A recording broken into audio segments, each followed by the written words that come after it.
Okay, in Chapter 8, we're going to take what we did in Chapter 7, and we're now going to take our estimate, our like p hat and our x bar, and we're going to say how confident are we that the answer we get is close to the actual parameter. Sometimes when you've seen the news recently, especially with the election, did you see that Hillary Clinton is up by 10% points, give or take, plus or minus 2.5%?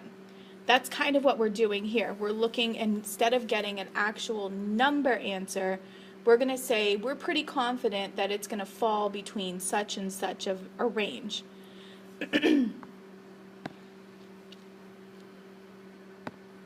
Okay, so this activity, we're not going to do it, obviously, because we're not all together, but we kind of need to talk about it because we use it later on in this video. So it says, suppose your teacher selected a mystery mean, a value of mu, and stored it as m in their calculator. Your task is to work together for 3 or 4 students to estimate this value. The following command was executed on their calculator. Find the mean, then predict a random normal number from m to 20 and 16. So what that's telling us to do is choose 16 observations, a simple random sample, with a mean of m and a standard deviation of 20. The resulting sample mean of those 16 values was 240.79. Your group must determine an interval of reasonable values for the population mean. Use the result above and what you learned about sampling distributions in the previous chapter. Share your team's results with the class. Obviously, we're not going to do that, but this is what happened. So I chose a mystery mean. We did a simple random sample, and we had a mean of m, a standard deviation of 20, and we used 16 different values. So just keep that activity in mind. So for confidence intervals, if you had to give one number to estimate an unknown population parameter, what would it be? If we're estimating population mean, mu, you would use x bar. If you were estimating a population proportion, p, you might use p hat.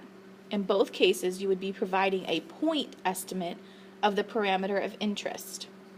So a point estimate is a statistic that provides an estimate of a population parameter. The value of that statistic from a sample is called a point estimate. We learned in Chapter 7 that an ideal point estimator will have no bias and low variability. Since variability is almost always present when calculating statistics from different samples, we must extend our thinking about estimating parameters to include an acknowledgement that repeated sampling could yield different results. That's where this plus and minus is going to come in. So if you look at this, this is in the back of your packet. I have all the examples towards the end of each section. So this is at the end of section 8.1. But this says, in each of the following settings, determine the point estimator you would use and calculate the value of the point estimate. So it says in part A, the makers of a new golf ball want to estimate the median distance the new balls will travel when hit by a mechanical driver. They select a random sample of 10 balls and measure the distance each ball travels after being hit by the mechanical driver. Here are the distances in yards. So we would use the sample median as our point estimator for the population median. So in this problem, part A,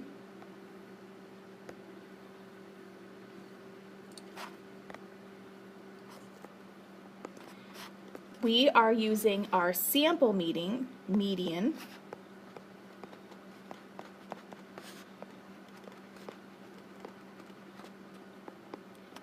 to estimate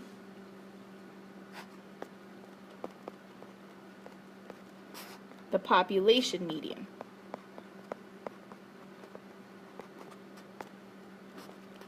So we would arrange all of those numbers from least to greatest, find the middle.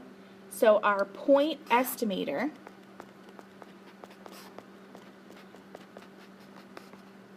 our point estimate is a median of 285 yards. That's our point estimate for letter A. So we determined which point estimator we would use, and then we found the value of the point estimate. Letter B says,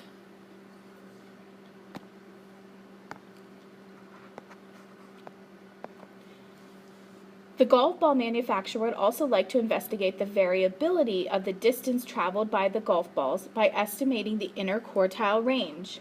So we would use the sample inner quartile range to estimate as a point estimator for the population IQR. So we would find the IQR for our sample, which is actually 287 minus 284, so it would be 3 yards. And then for part C, use the math department wants to know what proportion of its students own a graphing calculator. So they take a random sample of 100 students and find that 28 own a graphing calculator. So since we want to know a proportion, we're going to use the sample proportion for our students, which is P hat, which is going to equal 28 out of 100, or 0.28, or 28%. We're going to use that sample proportion as the point estimator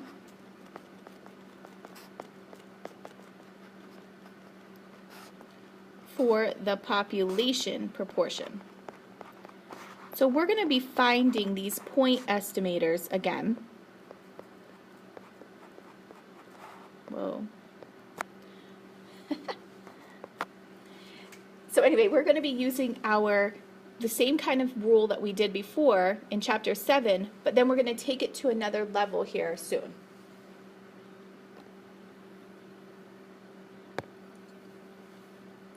So for the idea of a confidence interval, if you look back at our mystery mean activity, the value of the population mean, is it going to be exactly what we found in our calculator, 240.79?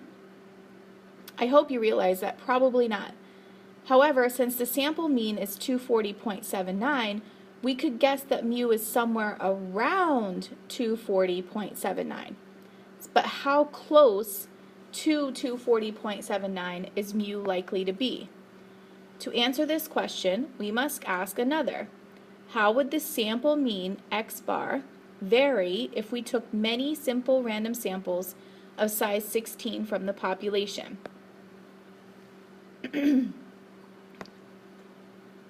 So we had a population where we had our mean mu, we had a standard deviation of 20, and if we did a bunch of different simple random samples and found the mean of all of those, here's an example of a bunch of them. If we did that, then we would have a sampling distribution of x bar, which is what we did in chapter 7. Our mu is still unknown. Our standard deviation divided by the square root of n would be 5 because our n is size 16.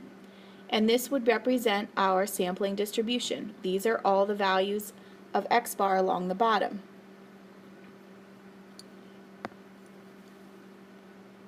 So to estimate the mystery mean mu, we use x bar as a point estimate. We don't expect mu to be exactly equal to x bar, so we need to say how accurate we think our estimate is going to be. In repeated samples, the values of x bar follow a normal distribution with a mean and standard deviation of 5.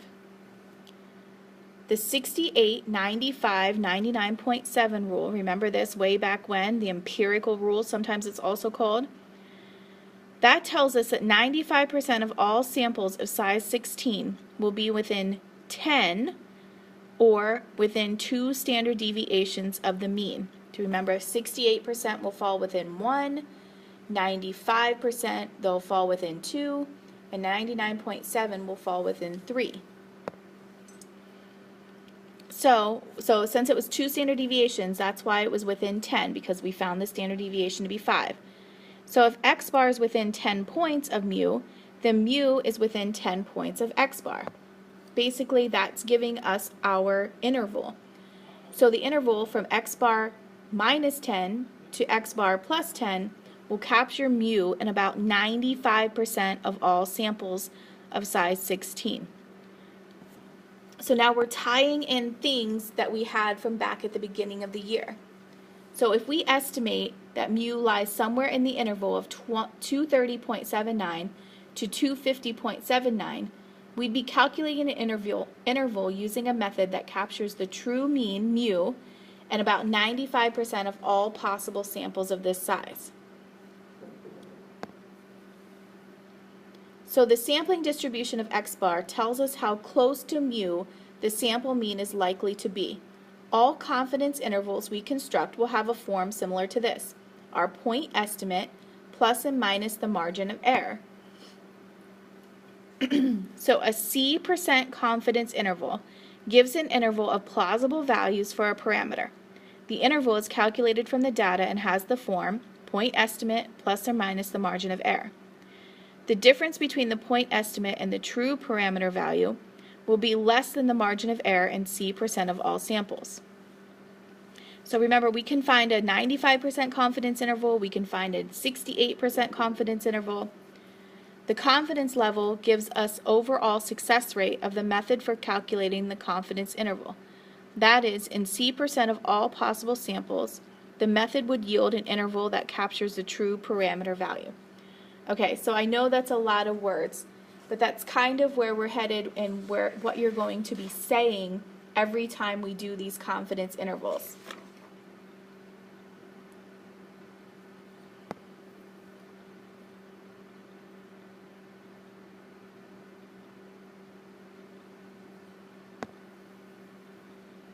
Okay, so I'm going to skip that example for now. We'll come back to that later. So interpreting confidence levels and intervals. The confidence level is the overall capture rate if the method is used many times. The sample mean will vary from sample to sample, but when we use this method of estimate plus or minus margin of error to get an interval based on each sample, C% of these intervals capture the unknown value. So here we go. Here's our original population. If we do a bunch of confidence intervals after our simple random samples, here's where the dot right here is the value of x bar and how far away it is from the mean. So if you look at this, all of these fall pretty close to our interval. This one right here, this interval misses the true mean. This interval right here misses the true mean. The others all capture it. So our plus and minus, our interval, our confidence level, is found with all of these. It falls within that interval except for that one sample. So 95% of them, or 99.7 of them. This right here is something that you're going to need to know. You're going to have to memorize.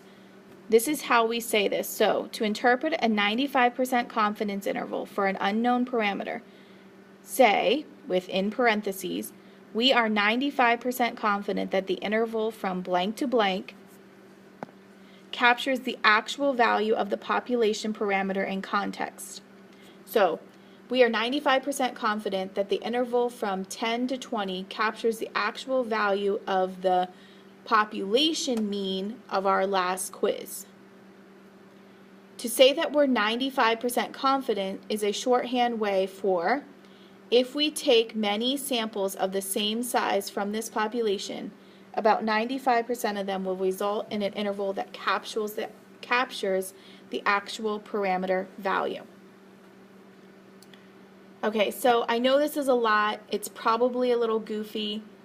I'm going to come back and do that other example, but I think you should watch the example from the textbook first. One last page. The confidence level tells us how likely it is that the method we are using will produce an interval that captures the population parameter if we use it many times. The confidence level does not tell us the chance that a particular confidence interval captures the population parameter. Instead, the confidence interval gives us a set of plausible values for the parameter.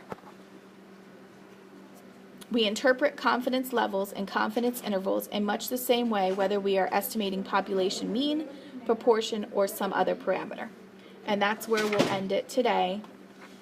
Jot down questions, notes, get those note cards out because I'm sure that those are in the note cards. I hope they are anyway, those statements.